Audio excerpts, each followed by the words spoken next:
بسم اللہ الرحمن الرحیم۔ السلام علیکم پیارے بچوں، کیسے ہو؟ جماعت نہم آپ لوگ اپنی اردو کی کتاب نکالیں اور صفحہ نمبر 70۔ آج ہم غلام کا جو سبق ہے ان کی سوالات کریں گے۔ تو سب سے پہلے ہے غلام صاحب خانہ کے گھر کیسے پہنچا؟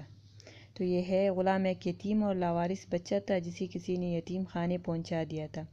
صاحب خانہ کو گھر کے کام کاج کرنے کے لیے ایک نوکر کی ضرورت تھی۔ یتیم خانے کو اس بچے کے ساتھ یتیم خانے کے جو محتمم تھے اس کو اس بچے کے ساتھ اچھا سلوک کرنے کی تحریری یقین دہانی کرا کہ وہ اسی موٹر میں بٹھا کر گھر لے آیا تھا۔ سوال نمبر 3 ہے، پہلے دن غلام کے دسترخوان پر کھانا کھانے کی کیفیت اپنے الفاظ میں لکھیے۔ تو یہ ہے، پہلے دن غلام کے دسترخوان پر کھانا کھانے کی کیفیت کچھ یوں تھی۔ اسے نہلا دھلا کر نئے کپڑے پہنا دی گئی۔ تھوڑی دیر میں دسترخوان بچھا، بیگم صاحبہ نے اسے بھی دسترخوان پر بٹھا لیا۔ کھانے بڑے مزے کے تھے، وہ بھوکا بھی تھا، خوب پیٹ بھر کر کھایا۔ اس وقت تک کھاتا رہا جب تک کھا سکتا تھا۔ صاف پتہ چلتا تھا کہ اس نے اس طرح کے کھانے کبھی نہیں کھائے تھے۔ پھر ہے سوال نمبر 4، کھانے کے بارے میں صاحب خانہ کی بچی کس مزاج کی تھی؟ تو کھانے کے بارے میں صاحب خانہ کی بچی اس مزاج کی تھی کہ ہر وقت اس کا منہ چلتا رہتا تھا۔ کوئی بھی چابڑی والا آتا اس سے کچھ نہ کچھ خرید کر خوب کھاتی تھی۔ کھانے پر بیٹھتی تو سب کے بعد اٹھتی تھی۔ ہر وقت اس کا پیٹ تنا ہوتا تھا اور دست آ رہی ہوتی تھی۔ سوال نمبر 5 ہے، غلام کھانے کو گھورتا تو اس سے کیا فائدہ ملتا تھا؟ اسے یہ فائدہ ملتا تھا کہ نظر لگنے کے ڈر سے کھانے والا تھوڑا بہت اسے ضرور دیتا تھا۔ چنانچہ دنیا کی کوئی نعمت ایسی نہ تھی جو گھر میں آتی ہو اور اس میں کچھ حصہ نہ ملتا ہو، یعنی کھانے میں اس کا حصہ ضرور ہوتا تھا۔ پھر ہے سوال نمبر 6، غلام کے سر پر اس طرح پھرتا تو گھر والے اس سے کیا سلوک کرتے تھے؟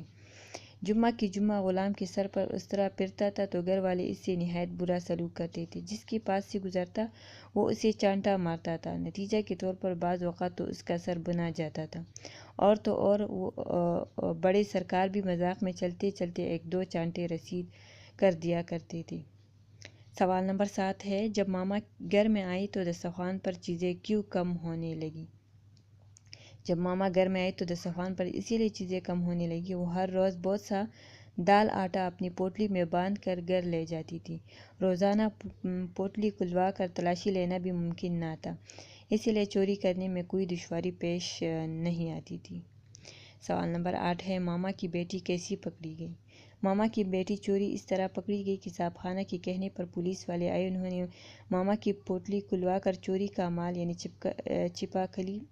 چھپاکلی برآمد کر لیا اور اس کی چٹیا پکڑ کر گھسیٹا۔ اس نے چیخ چیخ اور رو رو کر سارا محلہ سر پر اٹھایا۔ یہ ایک طرح سے اس کی بیٹی کو نوٹس تھا کہ وہ مال گھر سے نکال دے، اور وہ سمجھ گئی کہ اماں پر آفت آئی ہے۔ مال لے کر گھر سے نکل رہی تھی کہ سپاہی نے اسے پکڑ کر مال کے ساتھ ماں کے برابر لا کھڑا کیا۔ پھر ہے سوال نمبر 9، بے سہارا بچوں سے برا سلوک کیا جائے تو ان میں کیسی عادتیں پروان چڑھتی ہے؟ تو بے سہارا بچوں سے برا سلوک کیا جائے تو ان میں مجرمانہ عادتیں پروان چڑھتی ہیں، وہ جھوٹ بولنے لگتے ہیں اور چوری کر کے ان کو تسکین حاصل ہوتی ہے۔ نوکرانیوں سے مل کر صاحب خانہ کو مالی نقصان پہنچاتے ہیں۔ سوال نمبر 10 ہے، مندرجہ ذیل محاورات کو اپنے جملوں میں اس طرح استعمال کریں کہ ان کا مطلب واضح ہو جائے۔ نوبت آنا، شوہرہ ہونا، تس سے مس نہ ہونا، ناک میں دم کر دینا، جھاڑو پھیر دینا، صلاتیں سنانا، بفر جانا اور ادھم مچانا۔ تو بچوں یہ محاورات کو آپ لوگ خود جو ہے جملوں میں استعمال کریں۔ اب ہے سوال نمبر 11، جملہ فعلیہ اور جملہ اسمیہ کی تعریف کریں اور مثالیں دیں۔ نیز مبتدا اور خبر کا فرق واضح کر دیں۔ جس جملے میں مسند الیہ تو اسم ہو مگر مسند میں کوئی فعل موجود ہو، ایسا جملہ جملہ فعلیہ کہلاتا ہے۔ جبکہ جس جملے میں مسند الیہ اور مسند دونوں اسم ہو اور فعل ناقص آئے اسے جملہ اسمیہ کہا جاتا ہے۔ مبتدا اور خبر کا جو فرق ہے وہ یہ ہے کہ جملہ اسمیہ کے فاعل کو مبتدا اور صفت کو خبر کہا جاتا ہے، اور اس کی پہچان یہ ہے کہ اگر کون لگا کر سوال کیا جائے تو جواب میں مبتدا آئے گا، اور اگر کیا لگا کر سوال کیا جائے تو جواب میں خبر آئے گی۔ ہاں تو بچوں، آج کے لیے اتنا کام کافی ہے۔ آپ لوگ یہ سوالات اپنی نوٹ بک میں لکھیے اور مجھے اپنا ہوم ورک ضرور بھیجیں۔ اپنا بہت زیادہ خیال رکھیے۔ اللہ حافظ۔